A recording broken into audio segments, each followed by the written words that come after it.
പ്രിയ പ്രേക്ഷകരെ, സിംഹഹോട്ടി ബ്രോസ്, ഞാനേ കുടുംബമായിട്ട് ഇന്നൊരു സിനിമയ്ക്ക് പോയി. അത് പിന്നെ രണ്ട് പടത്തിനാണ് പോയത്.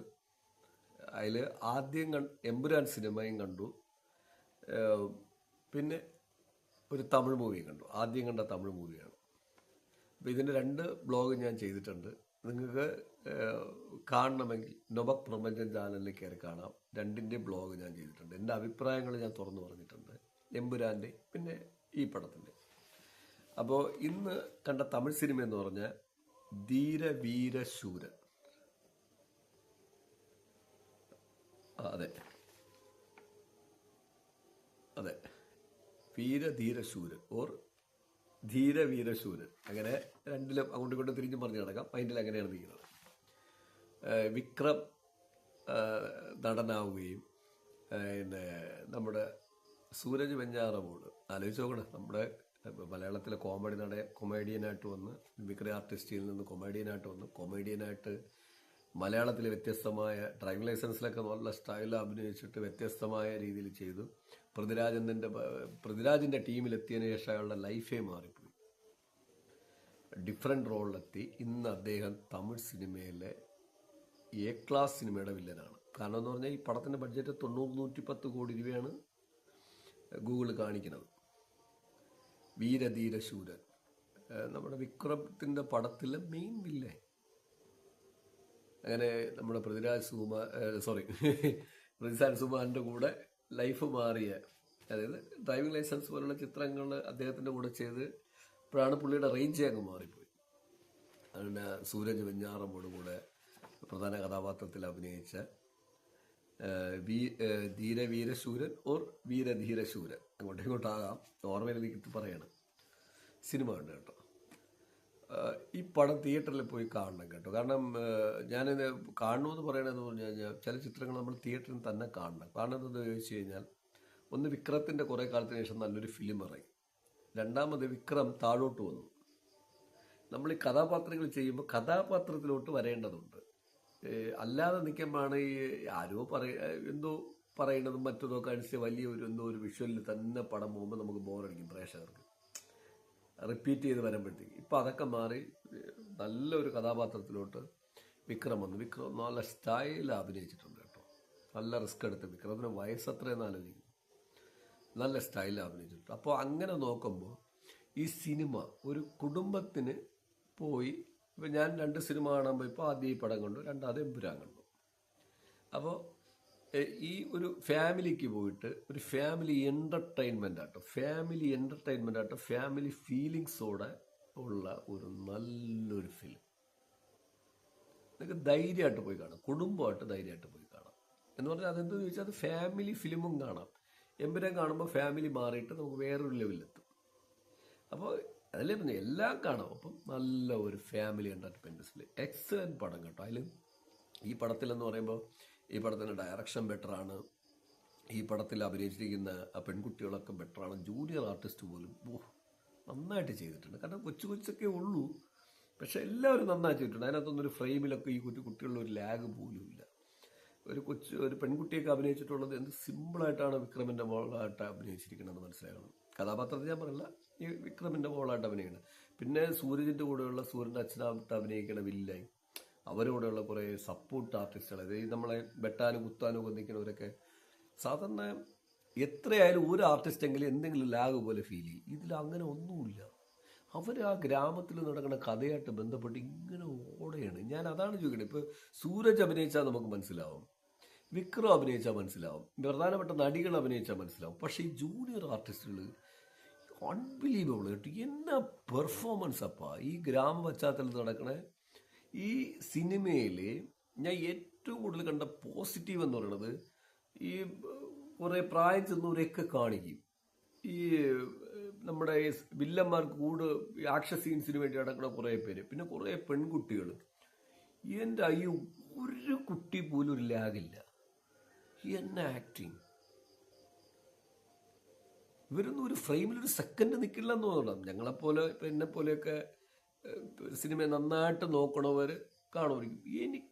ഞാൻ തന്നെ ഞെട്ടിപ്പോയി. എൻ്റെ ഡയറക്ഷൻ അപ്പോൾ പിന്നെ ഇതിൽ ചെറിയൊരു എൻ്റെ മുഖം ഒന്ന് കാണുമെങ്കിൽ കാണട്ടെ എന്ന് പറഞ്ഞ ആൾക്കൂട്ടത്തിൽ നിൽക്കണ ഇവരൊക്കെ തന്നെ ആക്ടിങ്. അതാണ് നമ്മളെ ഒരു സിനിമ കാണുമ്പോഴത്തേക്ക് ഈ പ്രധാന കഥാപാത്രം മാത്രമല്ലല്ലോ കാണേണ്ടത്.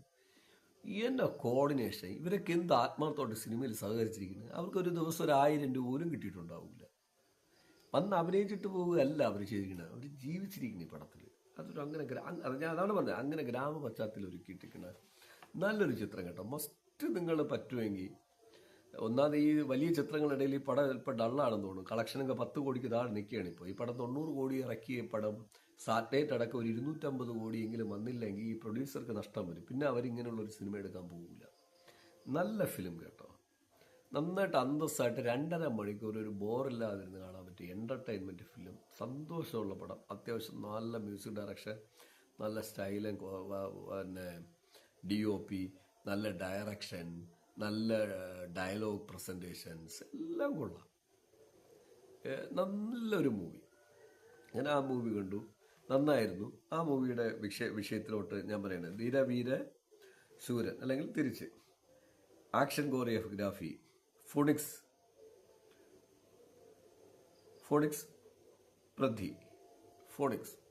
നല്ല ആക്ഷൻ കേട്ടോ. എന്ന് പറഞ്ഞാൽ ആ സിനിമയ്ക്ക് വേണ്ട രീതിയിൽ താങ്കൾ ആക്ഷൻ ചെയ്തിട്ടുണ്ട്. എല്ലാവരുടെയും നല്ല സ്റ്റൈലായിട്ടുണ്ട്, നല്ല എക്സലൻ്റ് ആയിട്ടുണ്ട്. അഭിനന്ദനങ്ങൾ. പിന്നെ ആർട്ട് ഡയറക്ഷൻ CS ബാലചന്ദ്രൻ. എനിക്ക് താങ്കളോട് ഒരു ചെറിയ ഇതുണ്ട്. ബഡ്ജറ്റ് കുറവല്ല ഈ പടത്തിന്, 80-110 കോടി രൂപ കാണിക്കുന്നത്. പക്ഷേ ഇതിൽ കാണിച്ചിരിക്കുന്ന ആർട്ട് ഡയറക്ടറിന് ഒരു 10-ൽ എത്ര മാർക്ക് കൊടുക്കുക. ഇപ്പോൾ എക്സാമ്പിൾ പറഞ്ഞാൽ ആക്ഷൻ കോറിയോഗ്രാഫിക്ക് 10-ൽ എത്ര മാർക്ക് കൊടുക്കാന്ന് വെച്ചാൽ 10-ൽ 9 കൊടുക്കുക.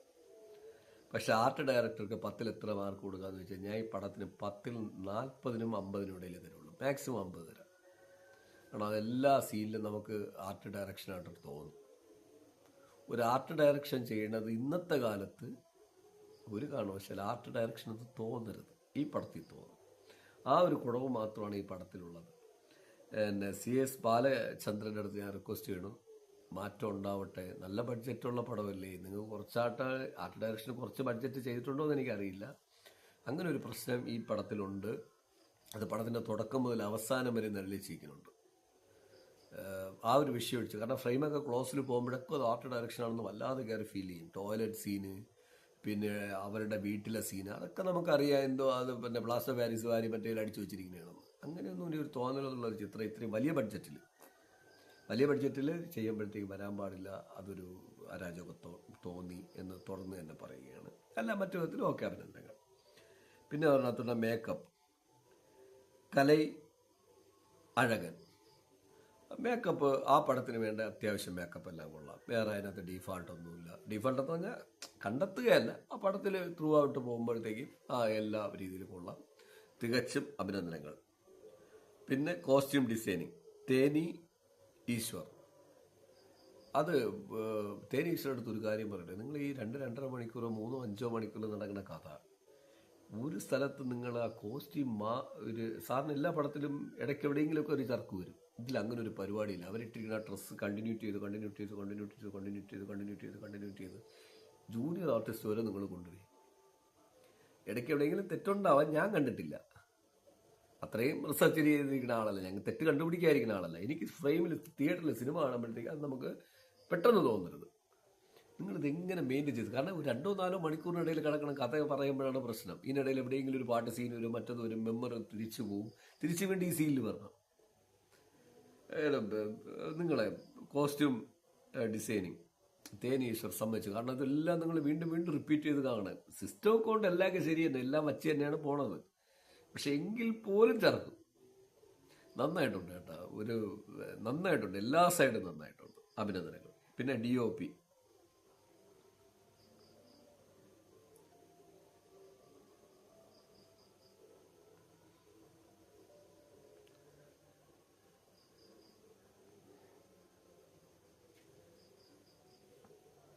കോസ്റ്റ്യൂം ഡിസൈനിങ് ഞാൻ പേര് വന്നിട്ടില്ല. DOP ആണ് തേനി ഈശ്വർ. കോസ്റ്റ്യൂം ഡിസൈനറിൻ്റെ പേര് ഇതിനകത്ത് വന്നിട്ടില്ല, ഗൂഗിളിൽ സെർച്ച് ചെയ്തപ്പോൾ കിട്ടിയിട്ടില്ല. അഭിനന്ദനങ്ങൾ.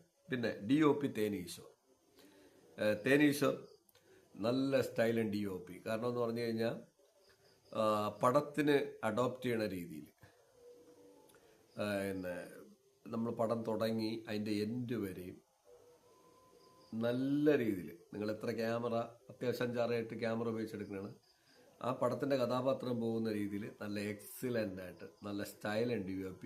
അതിനകത്ത് വേറെ പ്രശ്നമൊന്നുമില്ല. ഈ ബഡ്ജറ്റിനകത്ത് ഇത്രയും ബഡ്ജറ്റ് ഉണ്ടെങ്കിൽ കുറച്ചുകൂടെ പ്രതീക്ഷിക്കുന്നത് പക്ഷെ അത് അറിയില്ല. പക്ഷെ പടത്തിൽ കഥ പറയുന്ന രീതിക്ക് നല്ല DOP നന്നായിട്ടുണ്ട്. കൂടുതൽ ഉയർച്ചകളിലെത്തിയിട്ട് തേനീശോ DOP തേനീശോ. ഇപ്പോൾ ഞാൻ വീണ്ടും പറയണേ, നേരത്തെ പറഞ്ഞ പോലെ കോസ്റ്റ്യൂം ഡിസൈനറുടെ പേര് വന്നിട്ടില്ല. പേര് ഞാൻ കേളി എന്ന് നേരത്തെ എഴുതിയെടുത്തു, പക്ഷെ അതല്ല ഞാൻ എൻ്റെ കൂടെ വന്നപ്പോഴത്തേക്കാണ് പുള്ളിയുടെ മാറിപ്പോയത്. പക്ഷെ കോസ്റ്റ്യൂം ഡിസൈനർക്ക് അഭിനന്ദനങ്ങൾ. പേര് വന്നിട്ടില്ല, എൻ്റെ കയ്യിൽ കിട്ടിയിട്ടില്ല, ഗൂഗിളിൽ കിട്ടിയില്ല. പിന്നെ മ്യൂസിക് GV പ്രകാശ് കുമാർ നന്നായിട്ടുണ്ട് കേട്ടോ. ഒരിടത്തും കിട്ടില്ല. അതിൻ്റെ പ്ലേബാക്ക് സ്കോറിംഗ് ആയാലും പാട്ടുകളായാലും ഒന്നും ആ കഥയ്ക്കനുസരിച്ച് അതിനനുസരിച്ച് പോണ രീതി അനുസരിച്ച് നല്ല സ്റ്റൈലും പാട്ട്, നല്ല സ്റ്റൈലും രീതി, പ്ലേബാക്ക് സ്കോറിംഗ് ഒക്കെ വെരി വെൽ നന്നായിട്ടുണ്ട്. നന്നായിരിക്കണം. അഭിനന്ദനങ്ങൾ. കൂടുതൽ ഉയർച്ചയിലെത്തട്ടെ. പിന്നെ singers Hari Charan, Shweta Menon, GV Prakash, Sadika KR, Prasanna GK editing ആണ്, സാദിക KR. ഇത്രയും പേര്. ഇപ്പോൾ ഇതിനകത്ത് പറയുമ്പോൾ ഹരി ചരൺ, ശ്വേത മേനോൻ, നമ്മുടെ ശ്വേത മേനോൻ്റെ മകൾ. അപ്പോൾ ഇതിലെല്ലാ പാട്ടുകളും നന്നായിട്ടുണ്ട്. അതിൻ്റെ എല്ലാ മ്യൂസിക് നന്നായിട്ടുണ്ട്, പാട്ടുകളും എല്ലാം നന്നായിട്ടുണ്ട്. പാടിയവർക്കും എല്ലാവർക്കും അഭിനന്ദനങ്ങൾ. നല്ല സോങ്, നല്ല രീതി ഹിറ്റിൽ നിൽക്കുന്നത് തന്നെയാണ്. അതെല്ലാം നല്ല ചിത്രീകരിച്ചിട്ടുണ്ട്. എല്ലാവർക്കും അഭിനന്ദനങ്ങൾ. പിന്നെ എഡിറ്റിംഗ് പ്രസന്ന GK നല്ല സ്റ്റൈൽ എഡിറ്റിംഗ്. കാരണം ഈ പടത്തിൻ്റെ ഒരു റൂട്ട് അനുസരിച്ച് 4-5 മണിക്കൂറിനകത്ത് നടക്കുന്ന കഥ മാറ്റിയും തിരിച്ചും ഫ്രെയിം മാറ്റിയും തിരിച്ചും നല്ല രീതിയിൽ കഥ മനസ്സിലാക്കി എഡിറ്റ് ചെയ്തിട്ടുണ്ട്. അഭിനന്ദനങ്ങൾ. പിന്നെ ലിറിക്സ് എനിക്ക് പേര് കിട്ടിയിട്ടില്ല, നേരത്തെ മാറേണ്ടതാണ് പറഞ്ഞത്. പിന്നെ കോറിയോഗ്രാഫി ദിനേശ് കുമാർ. ഞാൻ സിനിമ കാണുമ്പോഴത്തേക്ക് അതിലത്തൊരു ഡാൻസ് സീനൊന്നും കണ്ടില്ല, പക്ഷെ മറ്റ് അതുമായിട്ട് ബന്ധപ്പെട്ടിട്ടുള്ള ചെറിയ കോറിയോഗ്രാഫി അതിനകത്ത് വന്നിട്ടുള്ളൂ സിനിമയിൽ. ബാക്കി കട്ട് ചെയ്ത് കളഞ്ഞിട്ടുണ്ടാവാം. ഇറ്റ്സ് ബെറ്റർ, നന്നായിട്ടുണ്ട്. പിന്നെ ഈ പടം പ്രൊഡ്യൂസ് ചെയ്തിരിക്കുന്നത് HR പിക്ചേഴ്സ് ആണ്. റിയ ഷിബു ഒരു ലേഡി പെൺകുട്ടിയാണ്. ഇതുപോലൊരു കഥ ഇപ്പോഴത്തെ ഒരു സാഹചര്യത്തിൽ റിസ്ക് എടുക്കാൻ തയ്യാറായത് അഭിനന്ദനങ്ങൾ. 10 കോടിക്ക് താഴെ കളക്ഷൻ വന്നിട്ടുള്ളൂ. നിങ്ങൾക്ക് എങ്ങനെയെങ്കിലും ഒരു 200 കോടി എത്തട്ടെ. കാരണം എത്തണം. പടത്തിൻ്റെ ഒരു രീതി അനുസരിച്ച് സിനിമ 200 അല്ല, ഒരു 300 കോടി വരേണ്ടതാണ്. പക്ഷെ ഇപ്പോഴത്തെ ഒരു സിറ്റുവേഷനിൽ എന്താണെന്ന് എനിക്കറിയില്ല. നല്ല സിനിമയാണ്, എല്ലാവരും തിയേറ്ററിൽ പോയി കാണുക.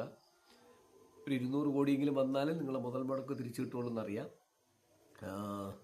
നല്ല പടം നല്ല രീതിയിൽ നിങ്ങൾ പ്രൊഡ്യൂസ് ചെയ്യാൻ പൈസ ഇറക്കി എത്രയും വേഗം അത് റിവേഴ്സ് ചെയ്ത് വരട്ടെ. സാറ്റലൈറ്റ് അടക്കം എങ്ങനെയായാലും എല്ലാം കൂടെ ചേർത്താലും നിങ്ങളുടെ പൈസ തിരിച്ചു കിട്ടണം. അഭിനന്ദനങ്ങൾ. പിന്നെ അതുപോലെ പറയുന്നത് ബഡ്ജറ്റ് 110 കോടി 80 to 110 കോടിയാണ് കാണിക്കുന്നത്. അപ്പോൾ അതാണ് ഞാൻ പറഞ്ഞത്. പിന്നെ പടം റൈറ്റ് ചെയ്തിരിക്കുന്നത് അരുൺ കുമാർ, അതായത് story, screenplay, dialogue, direction Arun കുമാറാണ് ഈ പടത്തിൻ്റെ ഡയറക്ഷൻ നിർമ്മിച്ചിരിക്കുന്നത്. പിന്നെ ഡയറക്ഷൻ നന്നായിട്ടുണ്ട്. കുറെ കൂടെയൊക്കെ ചെയ്തിരുന്നെങ്കിൽ വേറെ ലെവലിൽ എത്തിയേനെ. കാരണം കുറച്ചുകൂടെ സ്ക്രിപ്റ്റൊക്കെ ചെയ്തിട്ട് കുറെ കൂടെ ലെവലെത്തി ഒരു 20 മിനിറ്റ് കൂടെ ഈ പടം ഉണ്ടായിരുന്നുവെങ്കിൽ എന്ന് പറഞ്ഞാൽ വേറെ ലെവലിലോട്ട് എത്തിക്കാൻ പറ്റുമെങ്കിൽ കുറച്ചുകൂടെ ഭംഗിയായിരിക്കും. പക്ഷെ നന്നായിട്ട് ചെയ്തിട്ടുണ്ട്. പിന്നെ ആക്ഷൻ വിക്രം,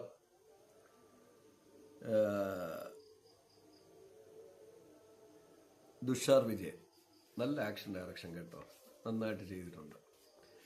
അപ്പോൾ ഇതിലുള്ള എല്ലാ ഈ ചിത്രമായിട്ട് അണിയറയിൽ പ്രവർത്തിച്ച എല്ലാവർക്കും അഭിനന്ദനങ്ങൾ പറയുന്നതിനൊപ്പം ഞാൻ പ്രേക്ഷകർക്ക് പറയണം, നിങ്ങൾ തിയേറ്ററിൽ പോയി സിനിമ കാണണം. കാരണം എന്തുകൊണ്ട് ഞാൻ ഈ തിയേറ്ററിൽ പോയി സിനിമ കാണണം നിങ്ങൾക്ക് പറയുന്നത്, നല്ലൊരു ഫാമിലി എൻ്റർടൈനർ.